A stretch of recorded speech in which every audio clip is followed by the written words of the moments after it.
this week. Down in Chicago, yeah. Was it? All right.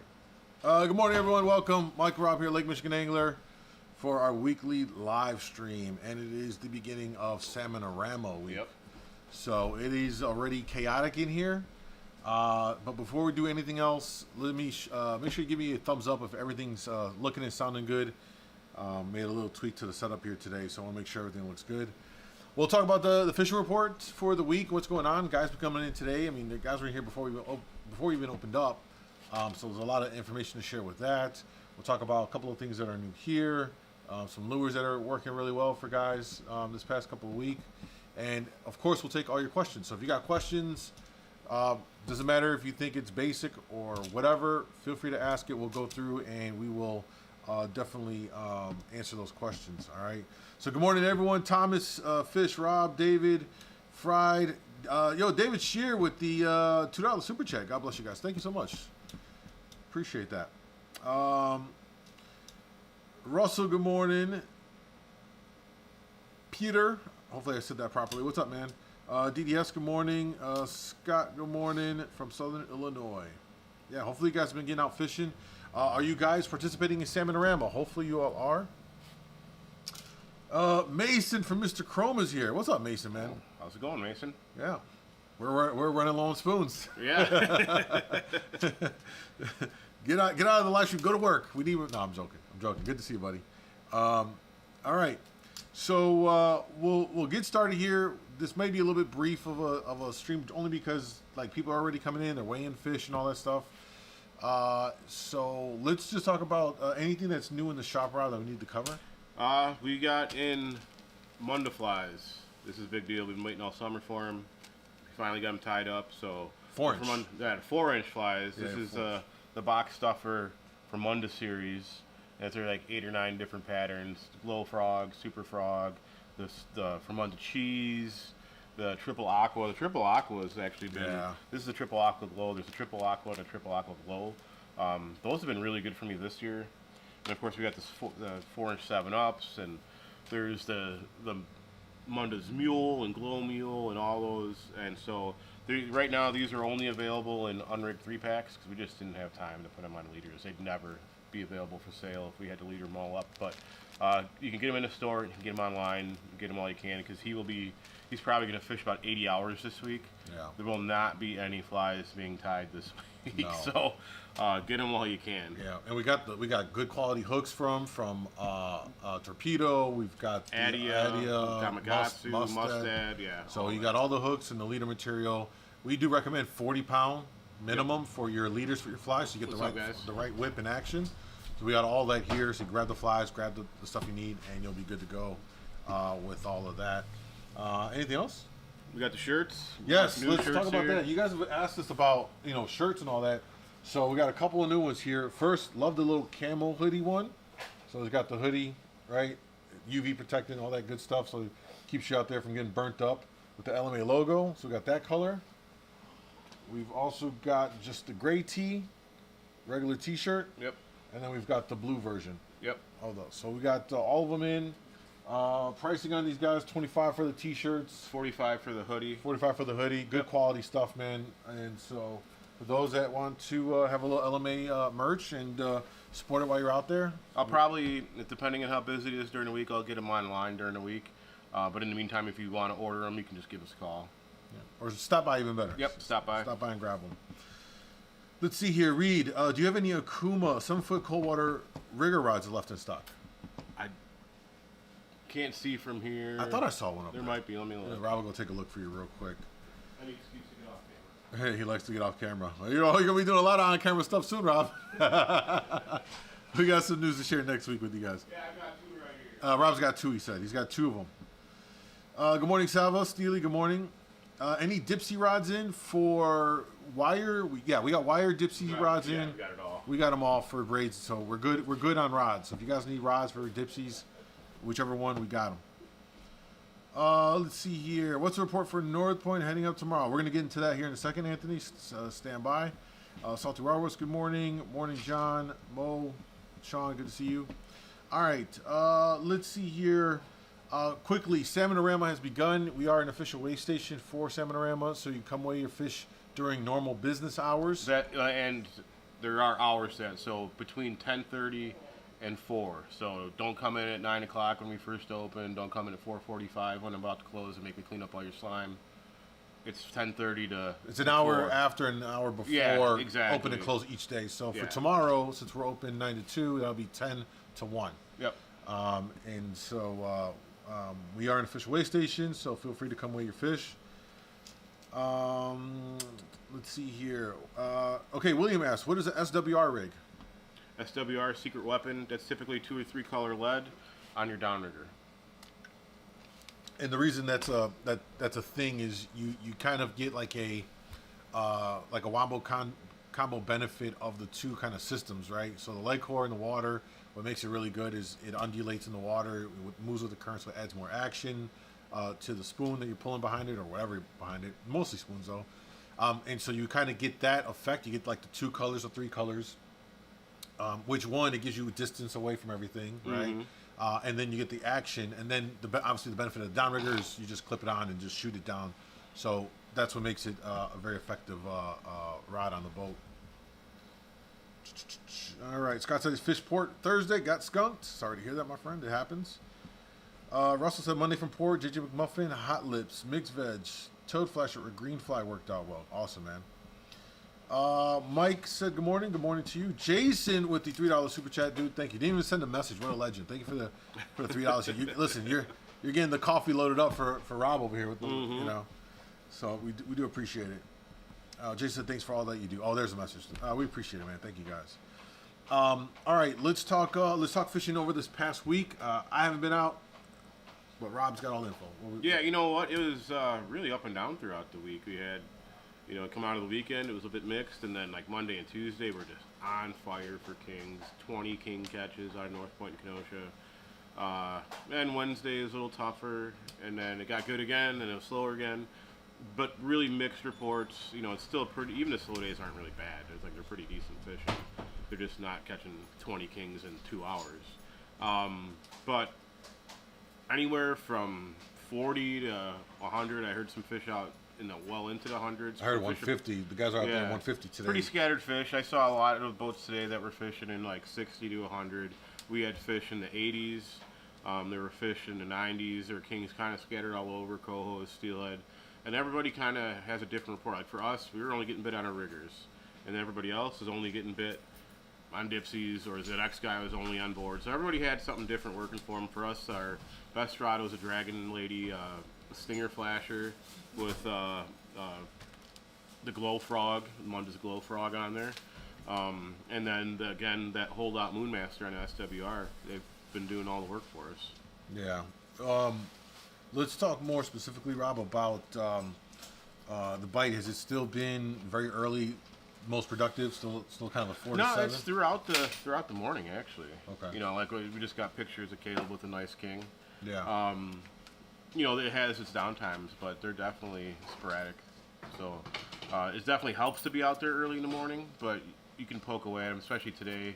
We've got some wind, some overcast. That bite does extend. Yeah, it definitely sounds like, especially with the fish, it seems like they're really moving around a lot in the area. Because, like you said, there's a day when it's really good, and then it's the next day or two might be really slow. They might be vacated the area, so they're moving around quite a bit. We had a question here from Brian. Said, "Have you noticed the thermocline setting up?" Yeah, it's definitely set up. Today, I don't remember how far down it was. Today the water was a bit warmer. It had been, earlier in the week we had a thermocline down about 25, 30 feet, and below that was like 49, 48 degrees, 50 degrees, depending on where you're at. Today the coldest water we found below the thermocline was 52 degrees. I think that was down deeper, about 40, 50 feet down, if I'm not mistaken. I could be wrong about that. I don't remember exactly, but it was definitely warmer. It was definitely deeper. Now, we've got some pretty strong southwest winds right now. I think that's supposed to continue, so we'll see how that changes it. Yeah, that south stuff will really blow stuff cold again. It can be really good for us. Angler Max said, good morning. Do you guys have any Chamberlain Stacker 101s in stock? No, we don't. Thomas, hello. Mark, hello. You guys still have the portable fish hawks The TDs, I'm guessing? No, I'm out of the TDs and I can't get any right now. Fishhawk is out of them. Okay. Peter said, do you carry sabiki rigs? Yes. Yes. Yep. What hook size should I use for Lake Michigan? I'm guessing you're looking to use it for alewife, I'm guessing. Any one of the sizes. I go with the smallest one that we have myself when I'm doing it. So like any of the sizes that we carry are gonna work. Yeah. You might find like if you're shopping somewhere else, they might have giant ones that are not for alewives, but any of the stuff we have, you can use any of the sizes that we carry here. Right. So we got them. Good morning, Fish Hunter. Banana Bad. Good morning. Welcome. Lures, as far as what's standing out, one that I know down in Chicago is working well for a bunch of the captains. They kind of messaged me down in Chicago. Orange Tux. And there's also an orange NBK. I don't think we have it. We should. We might be sold out. Might be sold out of it. Normally have it. But orange has been really working well down in the southern end, like Chicago and stuff. So give it a shot up this way. If you have an orange tux or something that has orange on it, throw it out there. It's been working really well for the guys down in Chicago for kings, running it off of leads and coppers specifically. And I mentioned like the orange NBK was another one that they said was been really working for them as well. Up in our area, we got guys coming in asking what's the hot spoon. There hasn't been any one, set color, which I'm kind of surprised up to this point this year so far. In previous years, there's always been one, like whether it was bloody toad was really turned on, or if it was a bad toad. I'm sorry, not bloody, bloody nose, or a bad toad, or any other spoon out there. Right now, there hasn't been any one that everyone is consistently talking about. So it's a mixture of stuff. Things are working. It seems like as long as you're getting your stuff in front of them, they'll chomp at it for the most part. I'm still hearing meat working for folks as well. So if you do need meat, we got meat. Plus we got meat rigs. So big shipment of meat coming. Yeah, big shipment of meat. Rob said is coming in as well. All familiar bite. And it'll be all familiar bite Atlantic herring. Okay. Anthony said, gonna try some J plugs. Any particular color? Going good. So okay, J plugs. I love J plugs. I've been fishing them. What I would recommend right now, I like it on a 200 copper or put off of a rigger. If you're off the rigger, I'd probably go like 50 back off that rigger. And I like the smaller sizes right now. For some reason, the smaller sizes have been produced a bit better. Now, if you're trophy hunting, you're trying to go for just a generally bigger fish, and you're willing to sacrifice catching more fish, bump up to the bigger sizes and chuck that out there. I like just the glow ghost, which is just the straight glow one. It's plain Jane glow. I like something with white, so like a white lightning right now. I like a glow with the black ladderback right now. Those would be the ones. And then there's one called like a Seahawk, which has basically like green and blue like stripes come down the side. It almost looks like lightning. That's another really good one I would fish right now as well. Those are just a few. And there's many other ones that'll work, but those are just the ones that, like, if I'm out there right now, I'm going to my plug box. I'm starting with one of those guys. I'm putting it on a 200 copper, or I'm putting it off a rigger to start and kind of go from there. And the reason I like to go with the smaller sizes, like the 4s or whatever, it's just more of a quantity. I tend to get more quantity fish. You're going to catch coho and kings off of it. The bigger guys, I just tend to only get kings, and you don't get as many bites. You are playing like a bigger bite game on that one. So if you got a rod to spare and you want to really commit to it, check out the big boy out there and let it soak and try and get a bigger king with it. Dave Tightline from Grand Rapids, welcome back, my friend. Good to see you. What Salmon-A-Rama ticket do I buy for just myself? You just buy the boat ticket. The boat ticket. Yep. And then you could. And since it's already started, you have to wait 24 hours before you can weigh in a fish. Correct. After purchase. Correct. Are there any good tokens or reasonable gifts I can grab my buddy Salmon Charterman add-ons or gear? I'm not quite sure. What do you mean by that, Banana Bag? I'm not. Never go wrong with a gift card. Yeah, I mean, we have gift cards, so you can just buy it right on our website. Just type in the search bar gift card. It'll come right up, pick the dollar amount, and then it'll send it over. You can send it to them. Do it that way. Jay said, bummer I can't get out until mid-August. How does the fishing patterns change as we get later in the summer? Typically just deeper. Yeah. A lot of bigger paddles down deep, but otherwise pretty similar fishing, but we'll see bigger cohos, we'll see more steelhead, offshore fishing. some years. But a lot of times we still have the kings off on the edge of the hill. Really just depends on the winds and how the lake sets up. And how hot the water gets, Yeah. really. Because if August typically, that's peak summertime here in the area. So, you're talking about that thermal could be down 80, 90. So you have to fish out deeper and down deeper. Not that you can have stuff in like higher in the warmer water. If we have a lot of south winds, then you're going to have fish higher up. And if we don't, then you're going to have fish deeper down. Right. Yeah. Morning, Joe. Green ladderback J plug on 8-color on a planer board got me a 10-pound king. There you go. Yeah, don't sleep on them, man. I mean, we are in the time period now where those plugs will really produce for you, So if you're new to plug fishing, take a ride. And I tell guys, you got to really commit to these things when you're trying to implement a new kind of thing, whether it's meat, whether it's a plug, whether it's whatever else. You just got to really commit to it and stick with it. That's how you gain confidence in it. If you put it out there for 20 minutes, you're like, nothing works. Well, you didn't really give it a chance, Any shoreline reports to Kenosha, Waukegan? You know what? They were catching perch. It sounded like that slowed down a little bit. I hadn't heard of any trout myself. I heard Racine. I heard of some trout being caught, and some rainbows up in the root, even. But I haven't heard of anything. I haven't personally heard of any fish out of Waukegan lately. Doesn't mean they're not catching them. It's just no one's told me that they went down there and caught them. So after this wind and if that water cools off a bit, it should probably get good again. Yeah.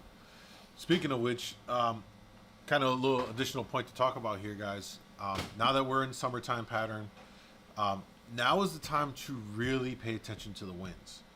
Why do I say that? More specifically in this time period. Obviously, you're going to check the winds to make sure you can even get out in the water. But what I'm talking about specifically is watching the winds, the direction and the patterns of them over a couple of days to know whether or not it's going to blow the cold water in. When you see that thing set up, if you're on it, you can get on a fantastic bite and get fish inside of 40 feet again. They'll come back in super close if we get the right winds. What are the right winds we're generally looking for? Generally, strong south for a day or two, strong southwest, straight west. West tends to take a little bit more days, and it got to be really strong for a few days. Any of those kinds of directions, definitely the south, southwest, straight south, whatever. Even somewhat of a southeast can kind of do that too. But when you see them strong winds for a couple of days, you check the Seagull app. It kind of gives you a real good general idea of like what the nearshore water temps look like. You see that thing get cold, get out there. You can whack them. They'll be very likely they're going to come in much closer and take advantage of that. So keep your eye on the winds, not just for being able to get out there, but how they're setting up and what they're doing to the water to help identify when there could be some cold water close. And especially if you're a shore angler, this is a really, really key aspect to know whether or not to go bang the pier heads. Mm-hmm. If it does blow cold, that cold water can be right there at the pier heads, and you can catch silverfish right there as well. You definitely don't want to be the one waiting for that report. Yeah, By the time you hear about it's over. Literally last year, there was a time period in late July and August, I think it was. There was like 2 days of strong south or west, whatever it was. The third day, the water was cold, and I was out of Kenosha, right in front of 30 feet of water, catching silver, cohos. Worked out great for me. Less than 24 hours later, that water was piss warm again. Yep. That's how quick it can be. So you really pay attention to that. Really pay attention to that to maximize it. All right, Renee, what size of fish are you seeing weighed in for Salmon-A-Rama? The KD tournament in northern Wisconsin started yesterday, and a 33 is leading after day one. No, we've only weighed in one fish so far. Yeah. Was it 18 and a half or so? Yeah, 18 and a half. Yep. I'm pretty sure by midday afternoon it'll start to roll in. Guys are going to be pounding away all day for fish. So, Mike Flynn, good morning, guys. How deep does copper go, Rob? Figure 7 feet for every 30 in the water, roughly, and it depends on your speed too. So that's with 45 pound, going a little slow. If you go fast, it's gonna be less than that. It does change. Any reports from North Point today? Went 4 for 7, lots of marks, very few bites. Yeah, very mixed reports, but overall, it was a little bit of a grind. Some guys had more kings, some guys had more cohos. Fish kind of scattered all over the place. Michael asked, length and pound test of fluoro at the end of a lead core between Dipsy and the lure. So when we tie them, when we roll spool up rods here, we do 20. Yes, 20 pound, and then we'll do like 30 feet. Yeah, right, 30 feet. Right. Yep. And then from a Dipsy, go heavier than that, right? Yeah. So like our Dipsies on our boat have 40, and that's because we're only putting flashers on them. I would definitely go less if you're putting spoons on your Dipsies. Yeah. And you want to go heavier with the flashers because obviously that it's pulling, there's tension, and you don't want the line to just break off and you lose your flasher fly. And we've seen the dips in the lure. Okay, I think we answered the question, Michael. Hopefully that helps. When you say get cold on Seagull, does that mean half a degree or 2 degrees? Thanks. No. No, that's when you start seeing the water below 55. Yeah, if you go on the Seagull app, you can go right on the website. Just type in Seagull weather app or whatever, and it gives you it's a map of the entire lake system, the Great Lakes actually, but Lake Michigan, and it is thermo colored, so it actually can show you. It displays the water temps and it's color coded. So red means it's super hot, and then when you get to like greens and blues, you can tell it's colder water. Oranges and yellows is like mid water temp 60s. It's all color coded. There's a key there. So you can actually see where you're at, what that water temps are via this satellite imagery, infrared, whatever the stuff they use to do it. But it shows you right there. So take a look at it. But yeah, you're definitely usually looking for more than just like a degree or 2 change. You want it to get into the low 50s. Correct. You're going to want to look for, when you see the color code chart, you're looking for like the orange / yellow and darker, green, blue. When it's blue, super cold water, and that's kind of like the color system there. So you want to look for, again, it's all broken down there. You'll see it. Hello from Tennessee. What did I miss? You missed a lot, Kenneth. You guys can always go back and rewind the live to watch it back in real time, or after we're done, you can watch it all back again.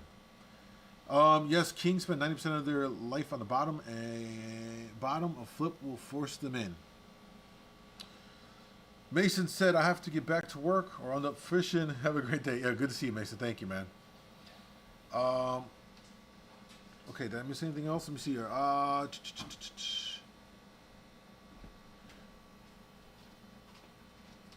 Length and line from the Dodger to fly. We usually just do 3 wraps around for the length from your fly to your Dodger and or slasher. So if it's a 6-inch Dodger, you're looking at 18 inches for the leader.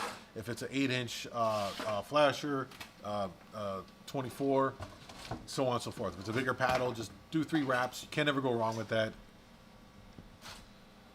Let's see what else we got here. Have you ever tried combo 200 copper and 5 color lead core or something similar for different presentations to go deep? We do. That is 2 a thing. colors on the end of some of our coppers. I know some people do it in all of them. I have them with and without. It does make it a little nicer getting that copper out, to start pulling the lead core in the water first. Once the lead core's in there. As far as catching fish goes, to me, it personally hasn't made a huge difference, vice versa. But I know guys that swear by it, saying that the lead core copper combo catches more fish than straight copper. It just hasn't really been the case for me. Yeah. But it is really nice getting it out into the water with the 2 colors of lead on there. William said the Seagull app also gives you access to the information on the buoys throughout the Great Lakes, water temp, depth, racine, every 30 feet. There you go. Thank you, Stanley. Avid said, thanks for the lures. Okay.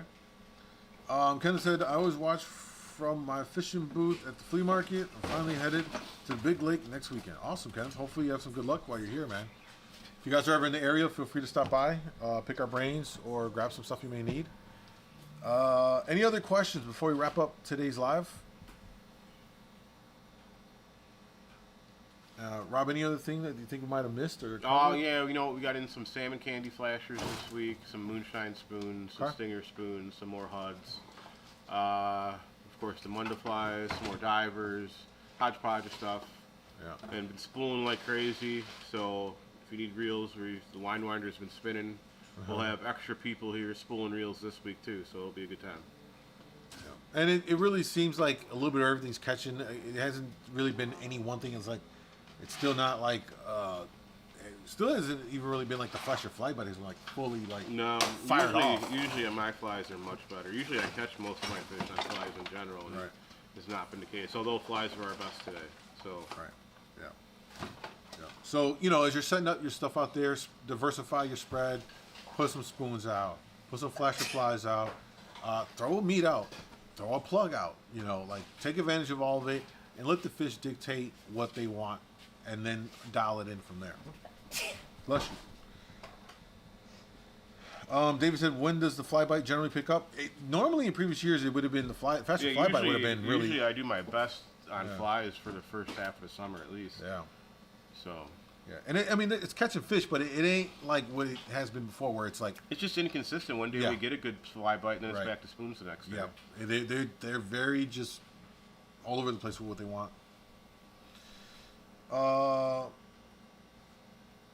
When trolling in a big bunch of boats, is it good to stop weaving when you are approaching another boat? It's good to just get away from all the other boats usually. But yeah, you know, you're going to confuse the other boats. They're going to try and base their heading on what you're doing, and if you just keep going back and forth, you're going to aggravate them. Because they're trying to stay out of your way. They don't know what direction you're going then. Yeah. If you're in a cluster of boats and you see it, just pick a direction. Pick a direction, turn it that way, because then guys are going to see where you're going, and they're going to adjust themselves. Yeah. Until you guys clear each other's lines, then go back to what you're doing. Evan said UV Agent Orange has been fired 50 down over 70 on this side early in the morning. Great to hear. Yeah. Kind of same, right? Like the guys in Chicago, the orange has been working for them as well. So JP said bait at 40 and 50. Okay. How do you tie lead core to the copper? Generally, what you're gonna do, what we do is we terminate the lead core with the swivel. So you'll terminate the lead core. You'll do your wraps to the copper to a little swivel. Then just tie your lead core to the other end of the swivel and do it like that. Any other questions, guys?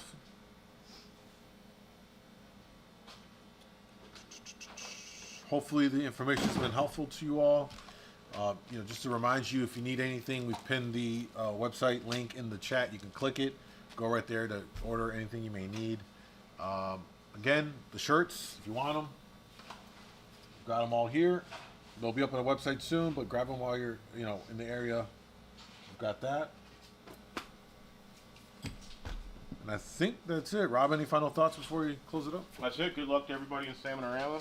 I think it's a wide open one so far this year. So yeah, we got the leaderboard here. Some big fish being caught down here, so don't feel like if you're not up north you don't have a chance. There's been 27s, 26s, 25s caught between here and Kenosha, so we've got some good sized fish. Avidas, has Burns Ditch had a big flip with the scams yet? I haven't heard much about the scams down there. No, I haven't either. Yeah. Oops, sorry why the bot did that. Kenneth, sorry about that. The bot's a little overzealous there. You're good to go. Just another thumbs up. Thank you. Do you guys release a lot of your fish? My freezer gets full. John, we mostly give it all away. You know, I don't think they release very well, especially this time of year. These fish really won't release well. You're just better off harvesting them and just give them away to friends, family. That's what mostly we do. It is, you catch a couple big fish and that's enough meat for a while. So just give it away. You know, I try to do my best to not waste fish. I hate to waste. So, all right. Anything on the leaderboard? Let's see. Yeah, there is kings and stuff. It's just Let me. I'm gonna let it cycle real quick. I'll give you guys just one quick. Be a while. Is it gonna be a while? Yeah, that takes a long time. All right. Well, we'll keep you updated. Yeah. All right, guys. Thank you so much for being here with us. Tot lines out there, and we'll see you next week. Yep. Have a good one.